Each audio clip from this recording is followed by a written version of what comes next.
qui opération ya liboso na butu wana basiblaki ndako ya 3 personnalités politiques ya minene ndako ya Jean-Pierre Mbemba ndako ya madame la première ministre Judith Suminwa selon Sylvain Ekenge alobi ndako ya mama Suminwa Judith basambuyaki na adresse bakomprenaki lisusu adresse te biso bakongolais toza déjà na colère na place wana pe basambuye lisusu na adresse ya Jean-Pierre Mbemba. Mais comment ça fait-il que na ndako ya Vital Kamerhe maman na biso mi da Chati alali na mbetu a Twitter alobi no amonaki ayoki bamakelela ba drone likolo et puis ba accéder tina lopango babomi des gardes du corps mais bazui blindé la police bakena yango. Ils n'ont pas pu entrer à la maison. Oui, Torozong et la dossier. Merci pour la question. Est-ce que bagarre du corps, on a bazaki combien? Là, c'est à la famille de Kamerhe de nous expliquer, nous les Congolais, combien on a bagarre du corps. Oh, batika la kino, ya kilote, on a tout le monde garde du corps en kilote. Na bosenga na bana mboka, oyo ezali koleka, oyo eleki, ezali menace. Bon cédé na panique, bon cédé na distraction, ya munguna te. Tozala toujours na baneur solide. To sengi na mwana mboka Félix Antoine Tshisekedi Tshilombo. Nous les jeunes que vous avez de temps en temps cherché, toza wana pona ko soutenir yo. Mais connaissez pas bisoté. Kende liboso parce que toza simana yo. OK, merci. Si musée ba resisa kata mususu ko sala e o ba sala kae parce que toza kana no butu to comprendre kana no politique te. Lelo to komi mature. OK. Na sengi pe na bango soki mukolo bango bakomeka kozwa mutu ya Tshisekedi balkanisation oyo bango balukaka partout jour wana nde monde que c'est bien la toute première histoire douloureuse depuis que le monde existe jour wana nde ekosalema. Et oui, donc je me rappelle encore de ce beau et profond slogan que nous a laissé Laurent Désiré Kabila, ne jamais trahir le Congo. Un slogan qui fait appel à la conscience, qui nous rappelle à combien ces pays est tellement cher, à combien ces pays nous permet à ce qu'un jour nous puissions rêver de vivre le beau jour ainsi que nos enfants. Merci à vous qui nous suivez en ce net moment. Vous êtes partout à travers le monde. Là, je vois nos abonnés et surtout nos fans et nos téléspectateurs de l'Amérique, pourquoi pas de l'Europe, vous êtes vraiment partout en Asie, et surtout en Afrique, vous êtes toujours là pour nous soutenir. Un grand merci à l'Éternel Dieu qui a permis à ce que nous allons encore du Bino et surtout na bandeko accompagner une équipe technique. Là, je vois le parrain. Les parrains du système Junior Kapa Papa Najiji avec toutes ses acolytes toujours bazakana pour nous accompagner. Un grand merci, merci surtout dans notre soutien à Pinoto. Sur ces plateaux, j'ai le réel plaisir de recevoir deux invités de marque. Pourquoi des invités de marque? Parce que ce sont des Congolais de père et de mère. Ce sont des Congolais qui ont ce souci de défendre la nation, de défendre les couleurs de notre drapeau. C'est avec eux nous allons parler de cette atrocité, de cet événement qui s'est passé hier au Palais de la Nation. Je ne sais pas comment le décrire. Je ne sais pas s'il faut l'interpréter comme étant un avertissement ou c'est un coup d'État. Et oui, ils sont déjà sur le plateau, donc mes deux invités, comme je l'ai annoncé tout à l'heure. Donc laissez-moi d'abord dire un grand merci à Carlos et José, Sandra Ntumbamba depuis Londres et pourquoi pas à Rifin Kisombe ainsi qu'à Papi Kelly depuis quelque part. Donc je vous adore. Merci vraiment Bandekonangai où vous disposez de temps par rapport à l'actualité. Alors j'aimerais d'abord commencer par présenter mes invités. Juste à ma gauche, je suis avec Monsieur Cyril Mwamba, Ouazali, parlementaire de Bukoni na Mboka na biso République démocratique du Congo, précisément dans la ville provinciale Kinshasa. Et à ma droite, je suis avec Espérant Lukambu, donc le leader, hein, on a bien toujours le leader parce que il est le coordinateur de Fondation Tobo Ipasi, une fondation vraiment à qui je soutiens vraiment de près tout comme de loin. Donc on se partage des idées avec mon très cher confrère. Alors mon cher, bonjour. Bonjour, merci bien pour l'invitation. Je profite d'ailleurs de dire bonjour à tous les abonnés de notre chaîne. Bien surtout que ça fait longtemps, de priorité Congo. Mais j'allais chuter là, ouais. J'allais chuter là, tous les amoureux de priorité Congo. Je les demanderai d'ailleurs. Il y a qu'à s'abonner à la chaîne parce que c'est ici où il y a la vraie actualité, de la République. Et comment vous sentez-vous déjà? Dieu fait grâce, on est là parce qu'on a, une fois de plus, on a été, n'est-ce pas, épingé parmi ces gens qui dégagent encore, qui absorbent l'oxygène et qui dégagent, n'est-ce pas, les dioxydes de carbone. Mais je suis vraiment très mal à l'aise. Quand je dis je suis mal à l'aise, c'est par rapport à ce qui s'est passé, parce que vous venez de vous-même de le dire. Juste à l'introduction, vous-même, vous venez, n'est-ce pas, de le dire. Donc, je ne vais pas être content étant qu'un vrai Congolais, surtout je vais ajouter, je ne suis pas Noël Tchani, mais je dis surtout un Congolais de peur et de mer. Voilà. Okay. Merci. Le temps aussi pour moi, là, Mbappé Lussoussoundirolanga juste à côté, au nom de Cyril Mwamba, bonjour. Bonjour. Bonne semaine. Hein? Bon, pas bonne semaine pour nous, comme mon frère venait derrière de le dire. Pour la bonne semaine, à Baltique, n'a pas intention de en haut. Bon, parce que c'est l'éternel, nous dirons toujours bonne semaine parce que pour les cas qui lobby, tout le monde comment nos forces armées vont parvenir à relever les défis. C'est déjà quelque chose de très bon. Yango, Nandimi, pour répondre que oui, bonne semaine. Merci, donc ils sont déjà là, donc nous allons maintenant rentrer dans le vif du sujet avec nos deux invités. Cyril Nabananon, vous m'appelez Snayo. Qu'est-ce qui se passe exactement ou qu'est-ce qui s'est passé exactement? Est-ce c'est un avertissement ou c'est vraiment un coup d'État? D'abord, comme on a parlé, un avertissement. Avertissement pourquoi? Parce que c'est très bien clair. Lorsqu'on a les pouvoirs, quand on a le bâton de jurer, quand on est responsable, on a la responsabilité à miner, on ne vient pas pour faire la politique. Quand on a des responsabilités, on n'a pas poste à miner comme la présidence de la République, pas poste ministériel, on vient direct pour définir la politique. Parce qu'il y a la différence entre définir la politique et faire la politique. Quand on est non, différence entre définir la politique et faire la politique. Tu peux être un acteur politique, n'a pas parti politique.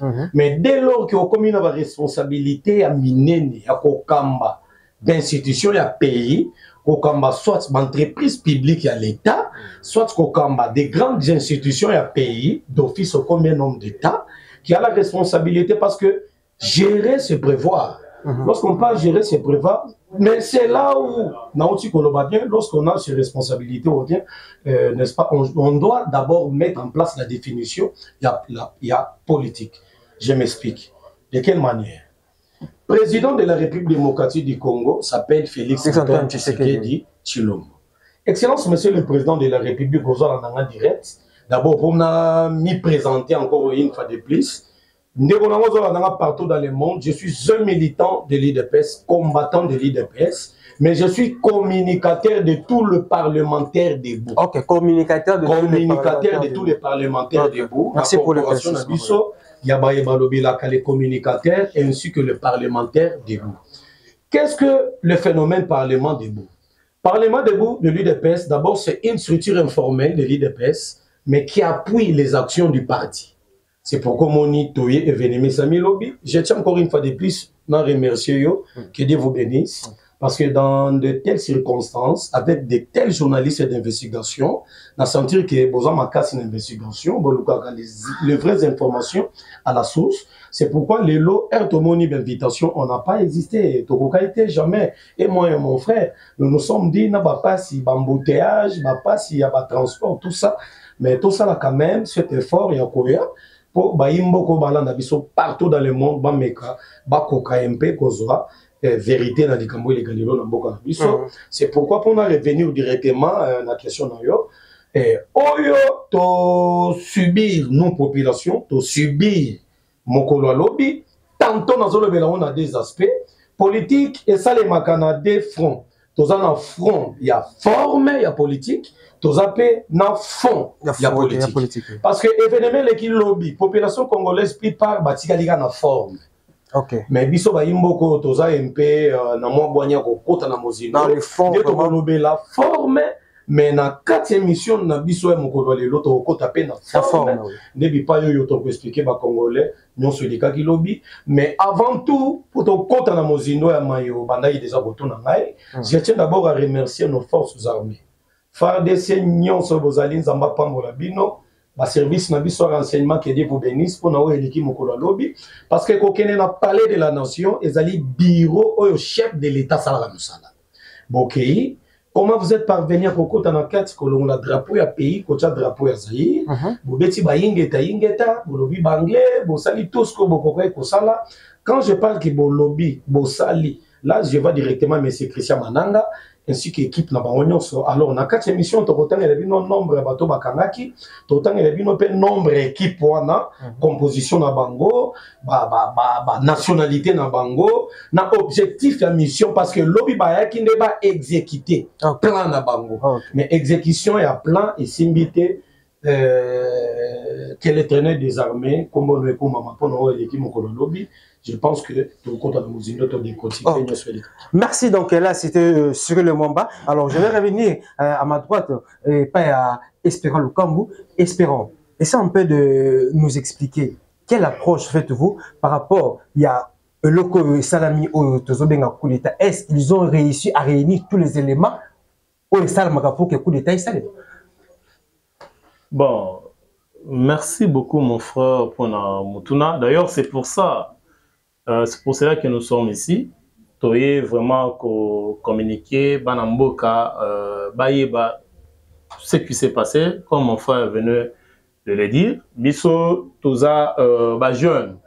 Jeune, nous avions compris aujourd'hui que lobby, il y a Congo, ce qui biso jeunesse, les lots tozali ou tiete, en tout cas, et kozala mawa très compliqué na yangonde omoni na pouvoir oya lelo biso bilenge tozali ko se pumone tozali ko sala manso na kozonga nespa na kozongela nespa malobande kona ngai et que soit des difficultés intenses o ezali ko déranger biso à des fois pour répondre n'est-ce pas na ba makamba boye mais tozali ko kende au-delà ya ba effort na biso pour toyaka toujours communiquer c'est pour faire comprendre aux autorités politico administrative ya mboka na biso yete biso bilenge cette fois-ci tozali lisu na lisu.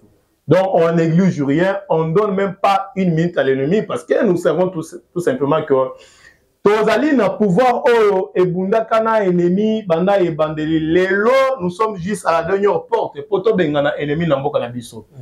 Alors à chaque combat au kende ko ça vraiment comprendre que à chaque fois qu'on est près de sa victoire. Donc, bitumbe comme Aralisou Makasi, effort comme Aralisou Makasi. Mais c'est que je sais que Félix Antoine Tshisekedi Tshilombo, Azali Nasuka ya bitumba oyo parce que Tshisekedi azo bundisa masema na ba Congolais te, azo bundisa masema na ba étranger ba resisaka ko infiltrer ba Congolais te, mais communauté internationale mobimba. Ce qui n'a pas la communauté internationale, je vois la France, l'Allemagne, l'Angleterre, les États-Unis, bango nyos na ba pays musu ya Afrika. Bazali na kati ya kobundisa Congo parce que bayebi ke Congo pona bango ezalaka des potoa na bango lobby oyo bango bakokaki koya koyiba kozwa comme ils veulent sans que les Congolais se retrouvent. Alors aujourd'hui nous avions un nationaliste au sommet de l'État Oraya lobby fini la récréation. Quand tu veux prendre au Congo, il faut ozwa kame oyo ba Congolais kozwa nini. Okotika kozwa au Congo te en état brut, bah, minerai à Congo. Quand tu veux prendre, il faut exploiter mon à Congo pour mettre deux raisons à Namboka. C'est ça la frustration. Donc, voilà, se retrouver. Voilà, nous on veut se retrouver. Ça le problème. Quand tu sais qu'il dit ça, c'est ce que les Européens n'aiment pas et ne veulent pas attendre ça. Kozon Manamutuna na Oma Namboka Mido. Je vous dirais que Eloko et Salemi Lobby, ils allaient inquiéter tout d'abord la communauté internationale, n'a pas colite, n'a rien à fabriquer en Afrique. Quand je dis ça, directement, tu es bibisonio ce que les autres alliés n'a colite à l'Ibosso européen, ils allaient Rwanda, Bazali, Kosala, Manso, Babo Magaba Congolais, Tongo, Midi, pourquoi? Pourquoi? Pour bailler baka minerai, il y a RDC. Oyoka qui coûte récemment communiqué, il y a gouvernement, Beta Kimbela pour dire que le Rwanda aujourd'hui, Bazali, koyiba minerai na biso, bazo sala ba manœuvre, na minerai bango ba yibi pendant un petit de temps, au bango ba réussir, kozwa de manière inégale, mine na biso ya Rubaya, Bazali koluka par quel moyen bakoki ko achever yango na Rwanda. Et c'est par là que Royoka lobby, ba minerai ba lobby que Rwanda azali premier pays producteur ya kobat na Afrique. Toza wana te tozongela na actualité. Mwana mboka eloko eleki lobby pona biso ba Congomani pona biso ba etonimi konyokoma ko supporter ba situation oyo ezali difficile, oyo ezali ba catastrophe oyo ezali insupportable lelo na mboka na biso parce que nous avions l'espoir qu'avec Félix Antoine Tshisekedi Tshilombo ça va changer un jour. Lobby ezalaki insulte na peuple congolais. Pourquoi je dis ça? Eloko ezoleka na lobby mwana mboka avant na kene libana na koloba na oyo ete eloko wana ebandi nde na Congo. Ebandi na Congo comment? Parce que tu as vu que armée na biso service et renseignement et sécurité en mboka ezaka ikuba. Alors qu'est-ce qui a permis à ce que légèreté comme atina niveau na bazo accès na palais de la nation? Mais quand je vous dis ebandi na Congo, ça veut dire quoi? Je voudrais tout simplement vous dire que batu oyo biso a des fois tozali ko benga ba vrai leader na mboka na biso, ce sont des hypocrites. Bazali batu oyo bazali ko convoiter bisika Félix Antoine Tshisekedi Tshilombo azali. Bazali ko convoiter kiti oyo ya bokonzi Félix Antoine Tshisekedi Tshilombo azali ko vendre là pour le moment. C'est pourquoi à chaque fois ils font tout, ils font de leur mieux pour faciliter tâche na munguna ayeba comment ko envahir Congo, azongisa Congo na buumbo biso to viva plus de 3 décennies. Oyebi bien, je vais pas parler de Kabila parce que à chaque fois Congolais a solo atanga komba Kabila ezali pona kobimisama ya misu te me kobimisama kila na misu. Mwana mboka oye salema kilobi, je vous assure. Bato bakanaki ko mboka na biso de manière illégale, bakutanaki na force de l'ordre ya République démocratique du Congo. Ngana bakisi lisusu félicitations na oyo mwana mboka sengila auti opesa na FARDC. Balakisi combien mboka na biso ezali sécurisé. Banyama wana banyangala kata wana tinenye bango baye bakanisa kiete ba envahir palais de la nation. Po bana ko imposer biso ba Kongomani to signer na bango ba accord oyo mwana mboka Félix Tshisekedi Tshilombo azali koboya ko signer matin midi soir. Mwana mboka omoni eloko elekana kilobi bien sûr ezalaki coup d'état prémédité. Ndenge ba yebatanga balobaka la balobelaka assassiné balobi un assassinat préparé avec préméditation et guet-apens. C'est qu'ils ont un élément où ils allaient justifier assassinat. Donc, les Kanaki lobby, ils allaient sans doute un coup d'état préparé tout simplement pour bazon ils sous ce Congo na bamboula o yakala. Mais Dieu merci parce que lorsqu'ils ont pris leur temps de planifier ces coups d'état, je te dirais que babo sanaki ba élément ébélé. Au moins, les Kanaki lobby, nazo le banabana mboka, boye bango malamu, parce que biso tozali pour le moment, se pencher beaucoup plus na feu, de l'enge les Kanaki. Mais, et là que les Kanaki lobby, là, tozolo banabino que c'est un coup d'état prémédité, ça élimine que l'oreillette, batouana na bazwa kingonga.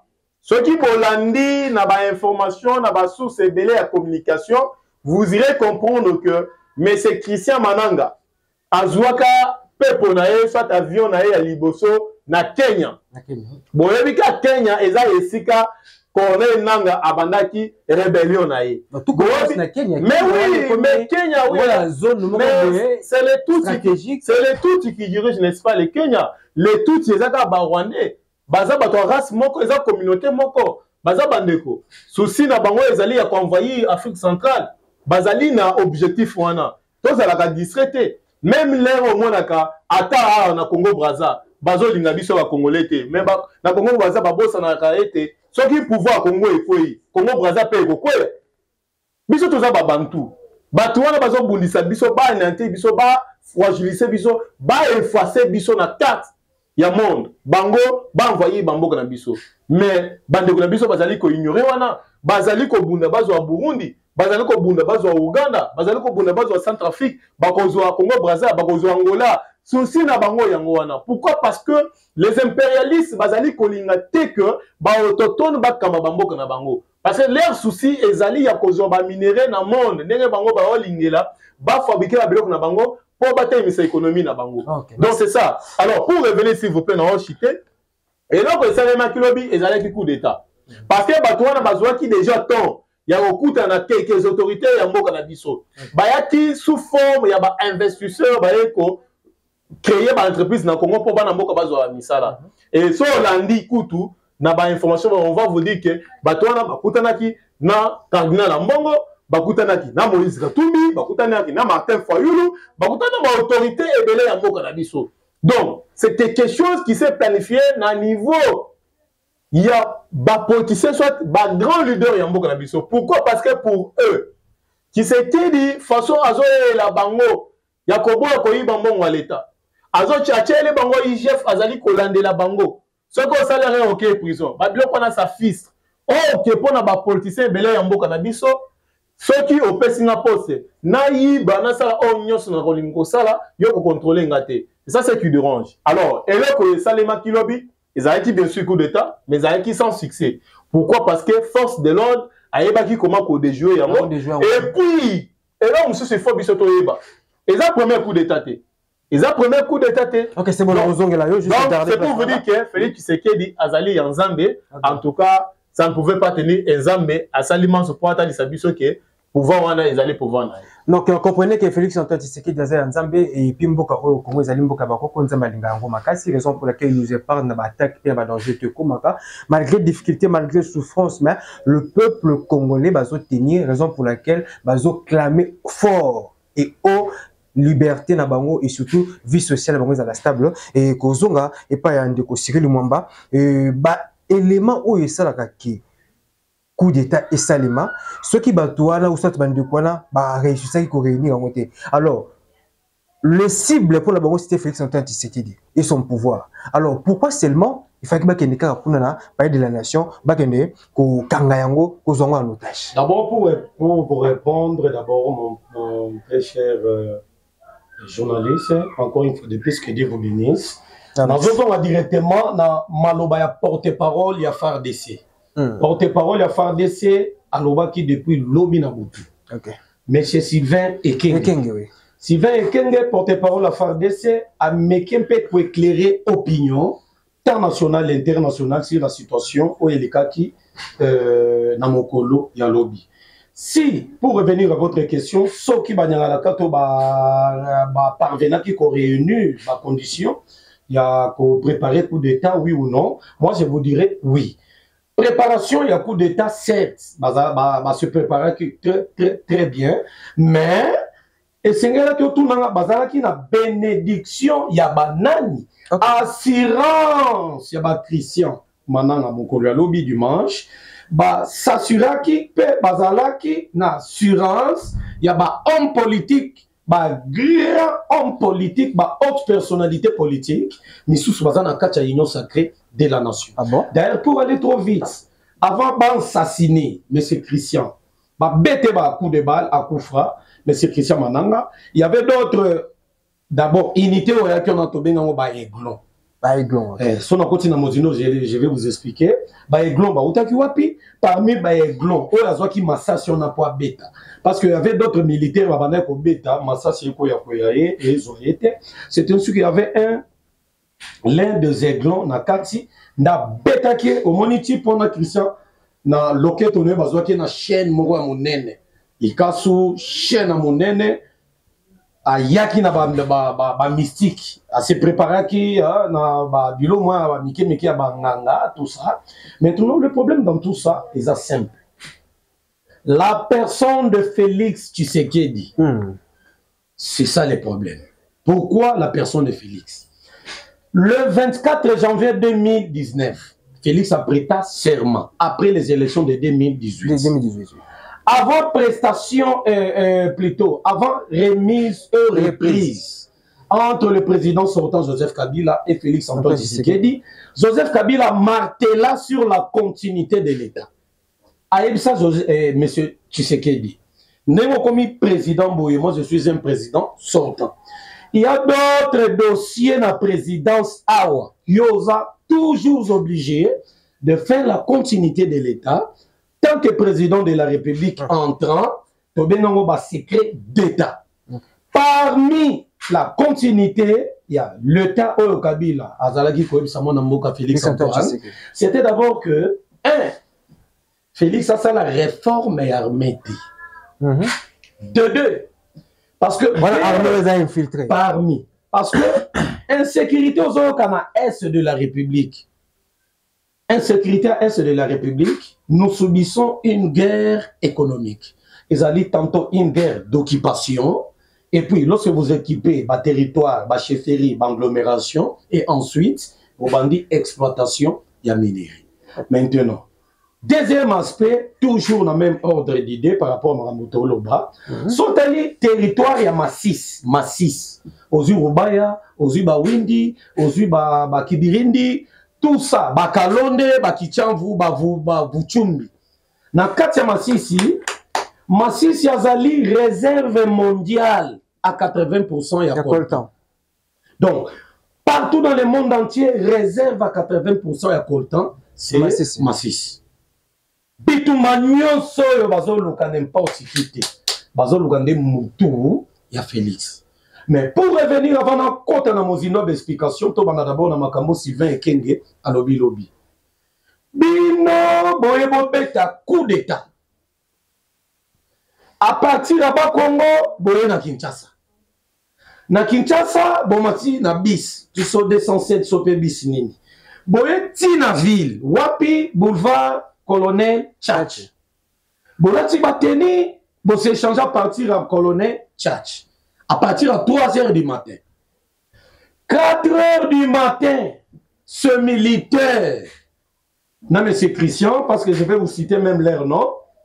Tout le monde d'abord la composition, il y a Batoyo, Bayaki Lobby, pour mettre un coup d'état. Oui, parce que c'est très important. Tout le monde numéro 1, il y a mouvement Wana.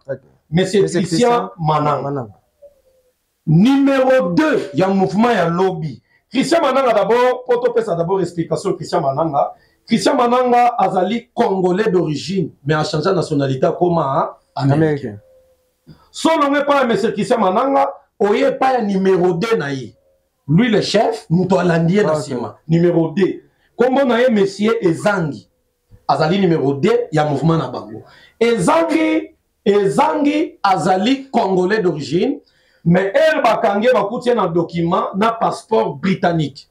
A changé de nationalité comme britannique. C'est-à-dire comme anglais. Bon, c'est comme ça. Alors, on a monsieur Ezangi a comme anglais. Tu es comme on a Marcel Mananga. Moi, le fils de Christian Mananga. Monsieur Sylvain Ekenge porte-parole à faire d'essai dans rapport à PC opinion lobby na butu nebiso toloba directement pour baïke va comprendre biso. Alors je dois continuer toujours à vous demander partout dans le monde. Yebisa baningo bazana ba téléphone zinga noyo ba ko continuer ko s'abonner na ba chaîne na biso oyo bipai to continuer toujours ko pesa bino de vraies informations. Toye awa na ba station na bango. Batata oyo. Quel que soit boyebo sala coup d'état.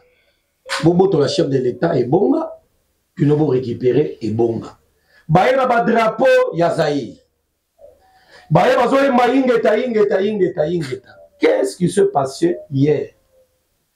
Baye na 4 heures pour votre information. Et pour votre information, bino partout Bolanda biso, bon retenir le président était déjà informé. Fouati était déjà informé. Le service à renseignement a déjà les vraies informations. Mais si tel est le cas, mais si tel est le cas, alors comment on à l'aise? Nous avons dit qu'il n'était même pas chef de l'État, Fouati Béton, Excellence Monsieur le Président, Nene Bisso Tolobelaka sur la situation politique à Congo. Tolobelaka yo, IDPS au pouvoir, là je dois aussi me présenter, je suis un communicateur de l'IDPS, parce que je peux parler au nom du président de la République, là c'est dans l'ensemble de la République, mais Félix Tshisekedi est le président de toute la population congolaise, et en particulier Aza Oyabiso d'abord. Pas si à Félix, c'est ça, pas si Nangaï. Pour la Bisso, chaque jour, Nabamakambo. So babetaki Félix coup d'état lobby babiso na invité na se retrouver tant so na libulu mo bangando babare biso mais que Dieu soit loué. Mais s'il vous plaît pour que tu voler parce que le temps nous fait défaut, pourquoi seulement aller à niveau ya parler de la nation pendant que le président vit et passe vie une grande partie na katia babanga qui a selon Sylvain Ekenge porte-parole à faire de sa lobby. Bayaki opération liboso na butuana ba ciblaki ndako ya 3 personnalités politiques ya minene ndako ya Jean-Pierre Mbemba ndako ya madame la première ministre Judith Suminwa et puis ndako Sylvain Ekenge lobby ndako ya maman Suminwa Judith basambuyaki na adresse bakomprenaki lisusu adresse te biso bakongolais toza déjà na colère na place wana mpe basambrouye lisusu na adresse ya Jean-Pierre Mbemba. Mais comment ça fait-il bake na ndako ya Vital Kamerhe? Maman na biso Mida Chatir alali na mbetu a tweeté alobi no amonaki ayoki bamakelela ba drone likolo et puis ba accéder tina lopango babomi des gardes du corps mais bazui blindé la police bake na yango. Ils n'ont pas pu entrer à la maison. Oui, Torozong et la dossier. Merci pour la question. Est-ce que bagarre du corps, on a bazaki to bazaki combien? Là, c'est à la famille de Kamerhe de nous expliquer, nous les Congolais, combien on a bagarre du corps. Oh, batika la kina, oh, ya kilote, on a tout moni garde du corps en kilote. Donc, ils ont bilo au moko. Na boy na koto na mozino na kize mon tout. Ok, on le besoin vous mettre bien, hein? Alors, toi, sikoyo, aw, nakambo papa na biso Sylvain Kenga Lobi, azali porte-parole à FARDC. Ndeye koloba na arrestation ya banyanga na kata wana parce que yenda pesi biso na bakombo bakangi deux américains bakangi plusieurs plus de dizaines ya ba rwandais na kati bakangi ba rwandais na kati bakangi les deux américains oyo bakangi na kati bangone bazaki na ba armes mibalo monaki ya ba armes sophistiquées à ma casse les deux américains de Basimbaka. Alors pour notre Congolais belément la l'aise c'est comment accident qui n'a qu'à parler de la nation tu comprends les locaux garde républicain bazaki n'a parlé de la nation elle va se sentir attaqué attaqué na moité et na butu ya makasité mais na 4h du matin n'a parlé de la nation qui ne s'attendait pas mimonaki babane ko s'attendre te ba mimonaki akomaki en insécurité parce que bazaki muki nde j'ose croire et selon mes propres analyses basali repli moko stratégique basali repli stratégique bakoti na bakazerne na batine babatami mais ko bata mabuzo bate ba bengi ngomba nde ngomba eloko sauver biso lobi na parler de la nation ezaki ba drone de surveillance ou eutaki na unité moko to bengi unité na biso ya ba aiglon oyo bazokende bientôt na est de la République na compte ya opération Léopard. Alors soka na sentir la chef de l'état Fatiala la ye moko te na palais Fatiala la na ba petit ne aiglon ba sniper ba dérivaire donc wana na boy na kota na information ya mozindo a FARDC po banyanga na katebele ba cause en matière ba ko ke ba kende ko se servir na yango mais lobby ba drone de surveillance RMATI. Qu'est-ce qui s'est passé? Tomani d'abord on a déclaration ya porte-parole ya gouvernement ya Congo Brazzaville. Tomani d'abord porte-parole ya gouvernement Congo Brazzaville na Congo ya monsieur Thierry Mungala. Thierry Mungala lobby azali porte-parole ya gouvernement ya monsieur Denis Sassou Nguesso. Ya sali déclaration oyo lelo na 7h du matin lobby na béchange ya batture ya ba arme et betama lobby na palais de la nation. Il y a eu des obis au Ekoyi na Congo Brazzaville, précisément na commune à Bas-Congo, na quartier Pisa. Et Ekoyi na quartier Pisa, et il y a eu quelques blessés, na banda koibela batobele ziki et BBC, mais pas mort, mais autant de blessés. Okay. Mais il a déclaré sur la situation de l'équipe dans Congo, le gouvernement na Bango Baya, mais selon les informations qu'on a citées, et le militaire Baya qui renforcement, Baya qui pambati. Balobaki banyanga kata ba ko attaquer palais de la nation biso pe to ya boete ba yana ba armement ya sénat militaire tozana na yango parce que bokomo nango le 30 juin chef de l'état tozali ko organiser défilé moko militaire. C'est là au Congolais vous allez comprendre que chef de l'état ça pour travailler tozo salama sécurité ba yana ba drone batali déjà qu'ils attaquent na palais de la nation. Nde balobi non to yana ba arme nyonso ba GPST ba AK non. Donc, on a une arme et qu'on a une capacité à neutraliser le bango. Ne pas mati ba drone. Premier drone, cher Congolais, et Kenaki Nanzela ya Bas-Congo. Et la Bas-Congo. Entrée à Kinshasa. Tomatisaki na mokolo lobby de 4 heures. Qui jusqu'à événement, t'as mis 3 drones. Premier drone. Et mataki nanzela ya Bas-Congo. Pour état là, entrer à Bas-Congo. est-ce que banani baza na plus ou soit arrière base ya baye baza awa nde omoni ba drone matai na bakongo batali eloko te. Deuxième drone matini nzela bando entrée ya Kinshasa ba surveiller banzela nyonso bazamba nyonso po batala banani baza wapi baza ko préparer comme barrière bar ba ko soutenir ba baza déjà na niveau ya ba on aurait trouvé. Troisième drone des surveillants qui fleuve et qui est plus loin du Brazza. Nde ba monaki que pour votre information ba militaire ba qui lobby ba monsieur Christian Christian Mananga ainsi qu'équipe Banyanga la kata na bango arrière base na bango ezaki na Brazzaville. Ça c'est une vérité. OK, tout ce qu'on a place wana na yo parce que nous avons pas. Avant de le makambo ambassadeur ambassadrice États-Unis lobby, ça va nous allons continuer. OK, c'est bon donc ballon répéter que base na bango basaki na niveau ya Congo Brazza. Congo Brazza tout traité bango comme ba frère. Oui. OK, ce sont pas de nos frères. OK. Nous sommes pas espérons na o comme biso donc on peut parler de l'infiltration en même temps la trahison.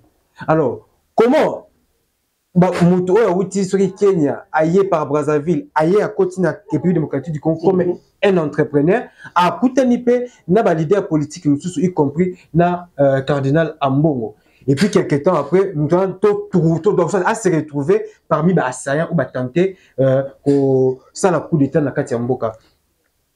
D'après vous, d'après connaissance politique aux Aralans, analyse ça là par rapport il y a des conversations au news autour ça là autour il y a des rencontres autour de ça qui n'a pas là ils ont parlé des affaires ou soit il y a le makambo sous au baméré koloba ou peut-être facilité bon peu makambo basali voilà. Neko, moi je suis pas là pour accuser les gens. Je sais très bien que même Mosé Laurent Désiré Kabila avant Akoufa un prêtre catholique qui n'a pas fait un mbote Yasuka. Ah, Mosé. Même que Félix Antoine Tshisekedi Tshilombo, a autant écouté un cardinal Ambongo. Oui, et Tolandi fait ma déclaration là. Et nous savons aussi ma déclaration à cardinal avant même Azala invité la justice.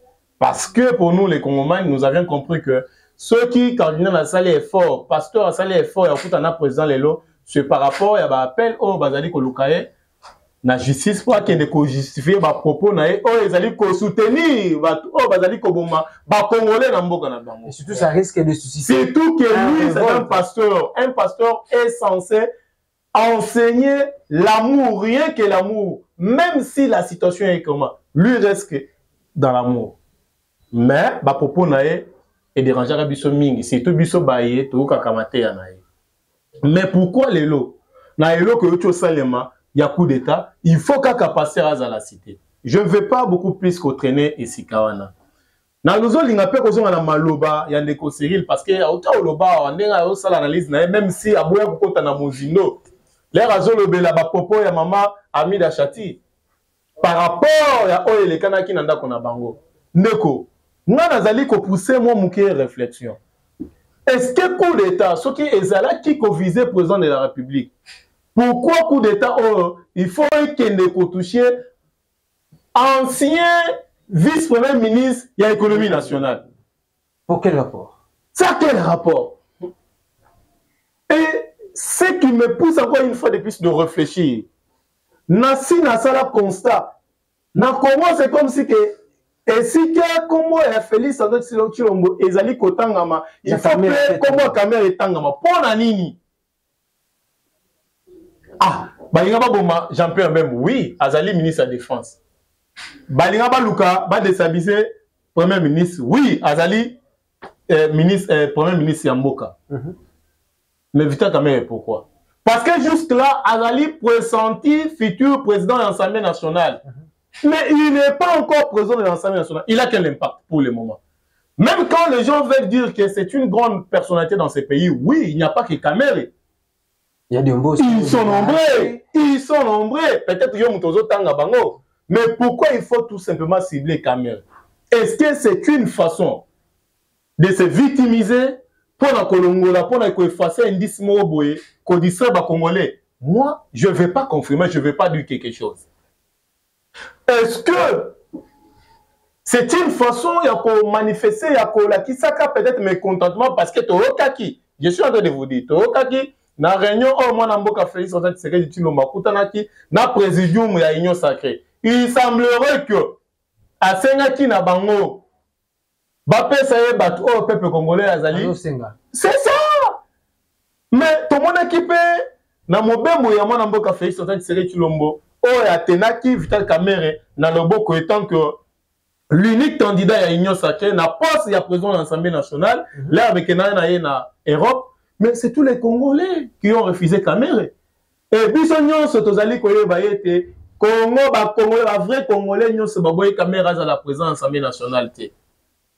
Et Félix Antoine Tshisekedi Tshilombo a sengaki na bango jour wana bo pesanga bato peuple azali ko sepela na bango. Même s'il n'a pas cité Kamere, mais il a dit bateau peuple congolais azali ko sepela na bango. Et pourtant, na bateau bazali présenté pour le moment l'unique personne, l'unique candidat bazali qui présenté favorable na kozwa ko Assemblée nationale ezalaka Vital Kamere. Les autres là bien que bazali ko déposer ba candidature na bango et consort, mais ba comment na bango tout d'abord ba peuple ayebi bango vraiment te. Pour ce peuple azali ko s'occuper yango na yango ezali ka peuple ya présent à l'Assemblée nationale. Okay. Mais c'est lui qui est boudé par le peuple. Est-ce que eloko euti olekana? C'est une façon de dire à Tshisekedi que Bassi Kamere ne prend pas l'Assemblée nationale. Nous allons voir. Bisoto yebiti. S'il vous plaît, n'a fini. Bitumba tozali kosibir na Congo ne konangai ezali entre Congolais tout d'abord te ezana no mindele batu bazali kosala manso pour contrôler la contrôle la Congo. Donc pour vous, c'est la communauté internationale qui est derrière. Effectivement. Pourquoi? Alors, parce que même dans l'institution na bisotine ngo monaka. Il y a des institutions dirigées par les Congolais, mais imposées, les Congolais imposés par la communauté internationale. Ils travaillent pour la communauté internationale, c'est ça le problème. Et au Congo, quand tu vas faire la lecture, les autres ont Tshisekedi, quelqu'un qui veut à ce que vision, il y a peuple d'abord, ils allaient matérialiser aujourd'hui au Congo. En récit au sommet de l'État. Abimiseli Bango, premier ministre Oyazali, na ba officine politique abimeli na ba officine politique na bangote, c'est déjà une frustration. C'est qu'il faut tout ça la tout Assemblée nationale. Et si aujourd'hui Kamere ne prend pas l'Assemblée nationale, qui va nous aider? Parce que selon calcul la bato Livanda, c'est le Messier Soriano Katumbi oh bango ba memaka bayaka na ye pour asala tout asala manso ba triquer élection azwa Congo pesa bango. Quand Katumbi a échoué, sur le terrain pour le moment, qui est ce leader qui peut faire face à Tshisekedi? Et mais il faut citer Kamere.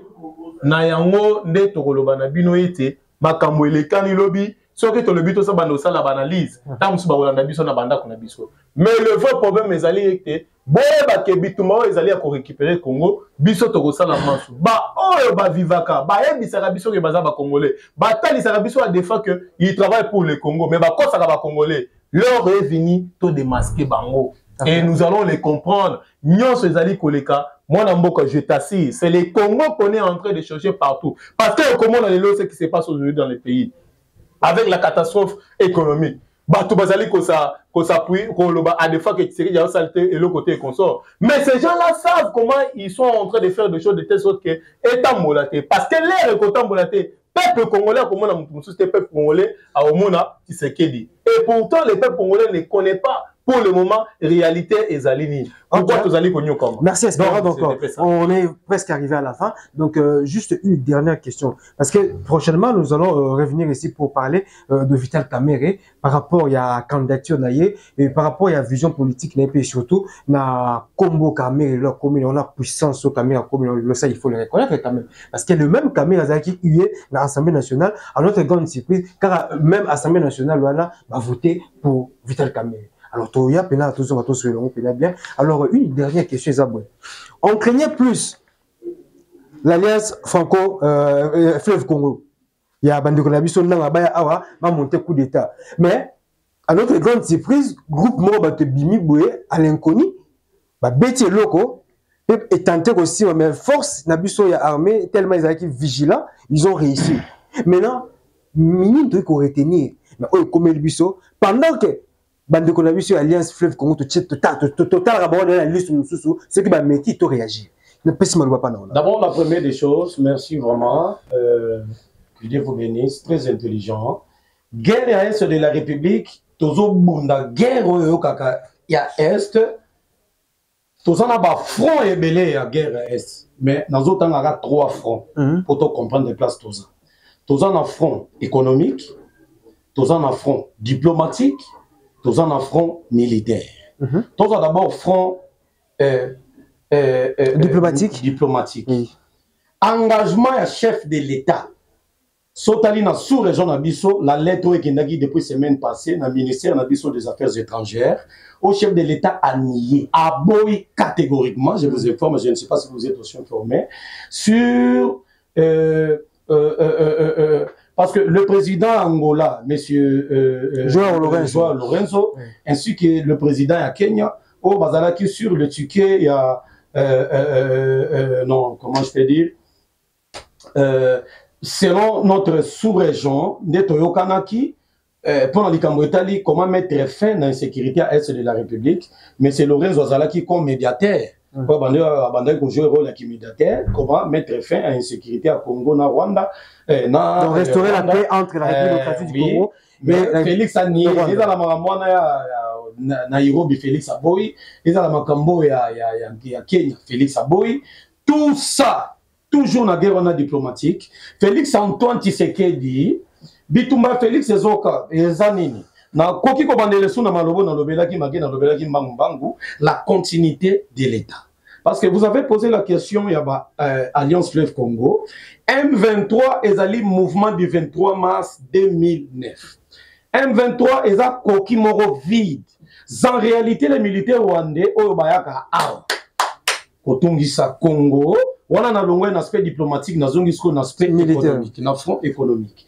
Guerre à Est, si tout le monde n'a pas si beau, ils ont pour un kita.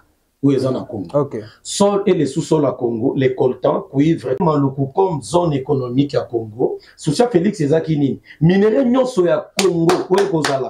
Et bimi na mabela Congo, avant ils ont transformation na yango. À l'extérieur, transformation à partir ya awa.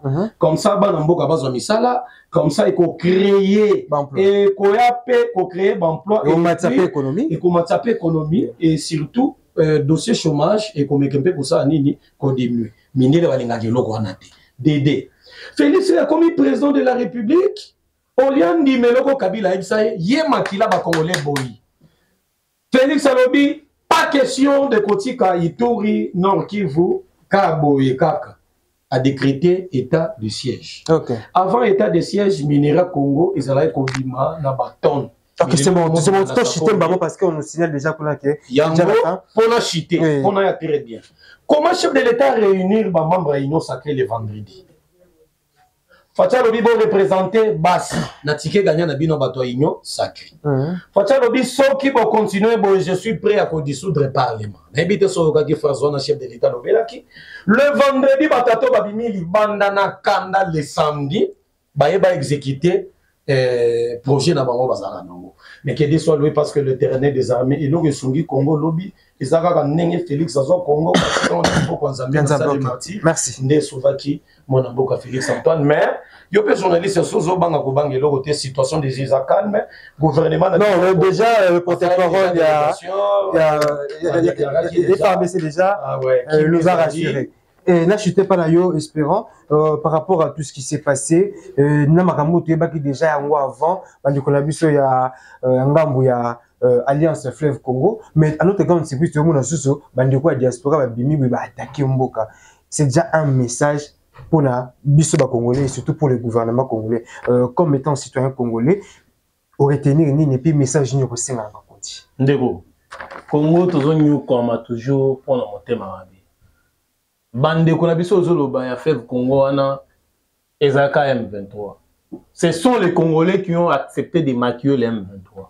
Bazo travaille qu'à pour le Rwanda. Ils travaillent toujours pour les Occidentaux. Oh bah le lot. Ils sont là tout simplement pour bazo ni ça intérêt quand il y a Occidentaux na lolenge wa banda ko kambela mboka bazo bazo yiba biso ba oboma biso. Il n'y a pas autre chose.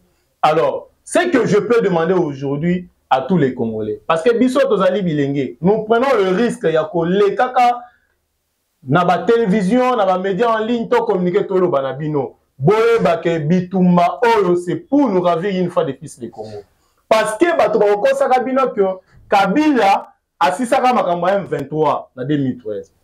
Non, Kabila sedaka nde Congo na mboka ba M23. Kabila ndimaka mixage na brassage na M23. Ya na yango nde Tshisekedi le raye aye koboyi kote makambo na lobi jamais na koki kozwa armée infiltrée tena kam na mboka na koki kozwa administration infiltrée tena kam na mboka ba service de sécurité nyonso ya mboka. Donc déjà à 40% les Rwandais dominaient déjà mon frère.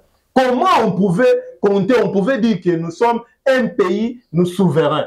Félix est venu neutraliser tout ça. Il a commencé, n'est-ce pas, à nettoyer les services. C'est ça la frustration. On a M23 et Zongi. Le corps M23 de temps en temps, Babunda, Kabalo Barake, Bisoto Yakana, Congo, Poto, le Kaba FDLR. Na Moni, Badef, Léo Félix a démontré à la face du monde qu'ils allaient Lukuta et Mounene et Kagame à cause de monde Mobimba. Alors, pour masquer le Kouana, ils ont créé un certain nanga. Un mécontent nanga parce que pour naye, abanda qui kolinga a exploité minéraux Kabila pesa ye pour Kaba Congo et pas na bango pour na Otuele. Quand tu sais que j'ai venu, il a dit non, yo moko individu ko kozwa minéraux ils ont pesa ba millions par mois tant que les Congolais souffrent. Babiloko il faut l'état contrôler ango. Nanga yo ki mambe na yango ndo moni nanga akie sangana na ba Rwandais pour ba boto la Congo. Je vous assure, le Congo appartient aux Congolais. Quel que soit tout ce qu'ils peuvent fournir comme moyen pour nous ravir ces pays. Quand Kabila était dans ces pays, ils avaient 1000 chances de faire de ces Congos tout ce qu'ils pouvaient faire. Mais comme ils ont raté de ravir le Congo dans les mains des Congolais, du temps où Kabila avait le contrôle de tout, je vous assure que ces pays, en aucune fois, ne va plus subir ce que nous avions subi hier. Avec ce qui dit, nous, on garde espoir. Nous, les peuples congolais, aujourd'hui, nous souffrons. Nous acceptons aujourd'hui la catastrophe économique que subit la République pour le moment. Mais nous avions une ferme détermination que le Congo reviendra aux Congolais et nous serons à l'aise. Nous menace. Bon cédé na panique, bon cédé na distraction, ya munguna te. Tozala toujours na baneur solide. To sengi na mwana mboka Félix Antoine Tshisekedi Tshilombo. Nous les jeunes que vous avez de temps en temps cherché, toza wana pona ko soutenir yo. Mais ko décevoir bisoté. Kene liboso parce que toza simana yo. OK, merci. Si musée ba resisa kata mususu ko sala e o ba sala kae parce que toza kana no butu to comprendre kana no politique te. Lelo to komi mature. Na sengi pe na bango soki mukolo bango bakomeka kozwa mutu ya Tshisekedi. Balkanisation oyo bango balukaka partout. Jour wana de monde que Sibir, la toute première histoire douloureuse depuis que le monde existe. Jour wana de Ekosalema. Okay. Donc c'est pour dire que nous les Congolais nous n'allons pas n'est-ce pas nous laisser. Donc aussi les gens connaissent les choses du coup. Ndeko Cyril, vous avez juste 30 secondes passer message d'ailleurs pour que tout chite 30 secondes, chef de l'État, Fatih Béton, Nazongelo directement, excellence, Omoni, Lelo, même notre manière de parler, Toza beaucoup plus agressivité, Toza toujours dans douleur. Excellence, Monsieur le Président de la République, l'Alliance Fleuve Congo, Basala Yango, pour battre là-bas, sauver l'image à M23. Parce que Kagame Lobaka, na Congo, la Naraba FDLR, les FDLR, Hutu, Oyo, la communauté internationale, Basenga Mobutu à l'époque, depuis 94 la forme de la frontière pour Baya A. Le faut Bakola, mais communauté internationale France Bayebi, mais Kagame abatela, abatamansima Koluka FDLR, Ndeba Ekosa l'Alliance Fleuve Congo, pour Kagame Azosko Maloba, Akoloba. Na Congo, Bakomana Bango, na Bango, Isa M23, Teza, Alliance Fleuve Congo, ils ont composé dans les Congolais. Vous avez 10 secondes. Tout ça, ils ont colère et à Félix, n'est pas le tozo funda. Les pays sont grande puissance, sont d'exploiter la minerai, d'une manière illégale, la minerai critique et stratégique, de manière à ce que les bateaux soient à l'osaré, ils ont colère au Balouka Moutou et à Félix.